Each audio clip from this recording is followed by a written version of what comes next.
Exercise 12.2 मध्ये जे questions आहेत ते सॉल्व करण्यासाठी आपल्याला काही बेसिक्स माहिती असणं गरजेचं आहे. मग ते कुठले बेसिक्स आहेत तर त्यामध्ये पहा, आता first point, the sum of all the angles of a triangle is 180 degree. जर आपण एक ट्रायंगल ड्रॉ केला तर हे जे तिन्ही अँगल्स असणार आहेत ह्या तिन्ही अँगलची सम इज इक्वल टू किती यायला पाहिजे, 180 डिग्री यायला पाहिजे. The sum of any two sides of triangle is always greater than the third sides.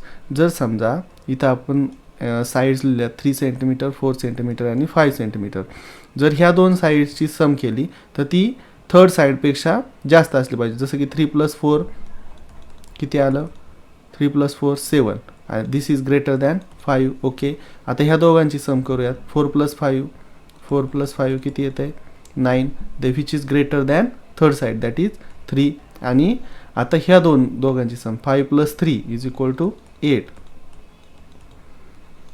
Which is greater than 4. असं जर असेल तरच हा ट्रायंगल आपण ड्रॉ करू शकतो. जर असं नसेल तर आपण हा ट्रायंगल ड्रॉ करू शकणार नाही. मग आता सगळ्यात आधी जर समजा आपल्याला 3 साईड्स दिल्या असतील तर आपण काय करणार, त्या तिघांची सम किती येते ते चेक करणार. ठीक आहे. त्यानंतर in an isosceles triangle the angles opposite to equal sides are equal and vice versa. ठीक आहे. आता यामध्ये काय सांगायचा प्रयत्न केलेला आहे, जर आपल्याकडे एक ट्रायंगल आहे आणि या ट्रायंगलच्या ह्या दोन साईड्स ज्या आहेत या काय आहेत, इक्वल आहेत. जर ह्या दोन साईड्स इक्वल असतील म्हणजेच हा ट्रायंगल आयसोसेलस असेल तर ह्या ज्या दोन साईड्स आहेत त्याच्या ज्या अपोजिटचे अँगल्स आहेत ते सुद्धा काय असणार, इक्वल असणार. साईड्स इक्वल असतील तर अपोजिटचे अँगल्स इक्वल असतील. आणि व्हाईस वर्सा लिहिलं याचा अर्थ याच्या उलटं की जर दोन अँगल्स इक्वल असतील तर अपोजिटच्या साईड्ससुद्धा इक्वल असणार आहेत. ठीक आहे.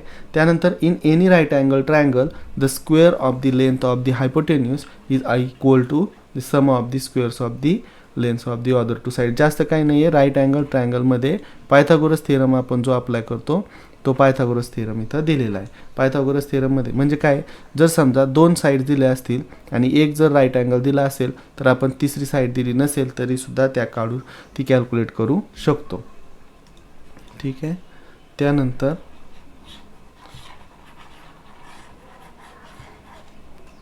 नेक्स्ट लास्ट पॉईंट काय दिलेला आहे, in a right angle isosceles triangle the measures of two acute angle is 45 degree each. जर समजा आपल्याकडे एक राईट अँगल ट्रायंगल आहे ज्याचा एक अँगल 90 डिग्री आहे आणि ह्या ज्या दोन साईड्स आहेत त्या दोन साईड्स इक्वल आहेत म्हणजे आयसोसेलस आहेत. हा ट्रायंगल राईट अँगल असून आयसोसेलस आहे तर हे जे दोन अँगल्स असणार आहे ते बाय डिफॉल्ट काय होऊन जाणार आहेत, 45 डिग्री 45 डिग्री होऊन जातील. ओके,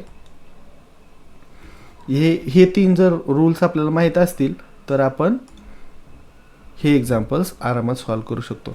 आता जो फर्स्ट क्वेश्चन आहे, how do you construct a triangle with 3 sides, give an example. आता बघा आपल्या बुकमध्येच आपल्याला याचं उत्तर दिलेलं आहे.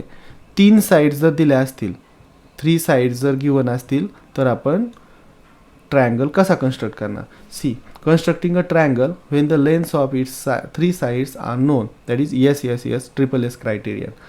When 3 sides of a triangle are given, आता तुम्ही प्रोसेस नंतर रीड करून घ्या, मी तुम्हाला ॲक्च्युअलमध्ये सांगतो काय करायचं. सगळ्यात आधी आपण काय करणार, आपण ड्रॉ करणार रफ फिगर. काय करणार, आपण ड्रॉ करणार रफ फिगर. जे गिवन डायमेन्शन्स असतील, एक सिम्पल ट्रायंगल ड्रॉ करायचा आहे.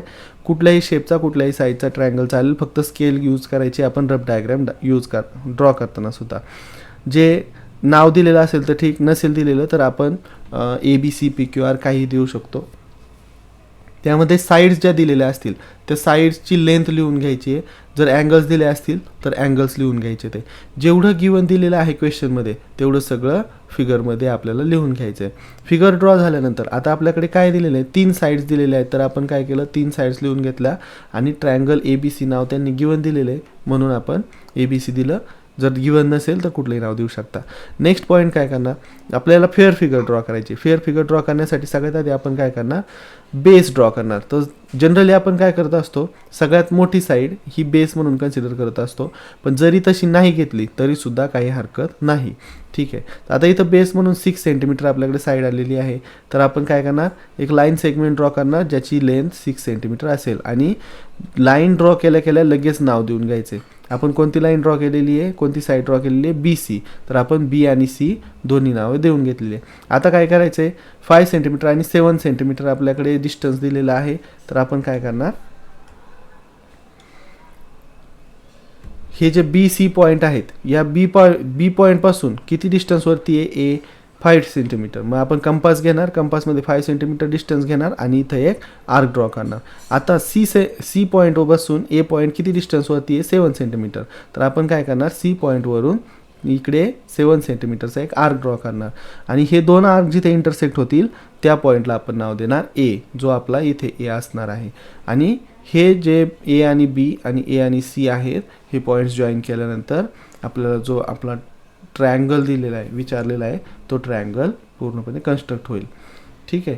आता हीच सेम प्रोसेस जी इथं दिलेली आहे, ती प्रोसेस तुम्ही त्या फर्स्ट क्वेश्चनमध्ये लिहू शकता. ही स्टेप 1, स्टेप 2, स्टेप 3, स्टेप 4 आणि स्टेप 5 विथ एक्झाम्पल. तर मग आता हा फर्स्ट क्वेश्चन आहे, तो इझिली तुम्ही सॉल्व करू शकता, यामध्ये काही तुम्हाला प्रॉब्लेम येणार नाही. ठीक आहे. आता नेक्स्ट क्वेश्चनकडे वळूयात.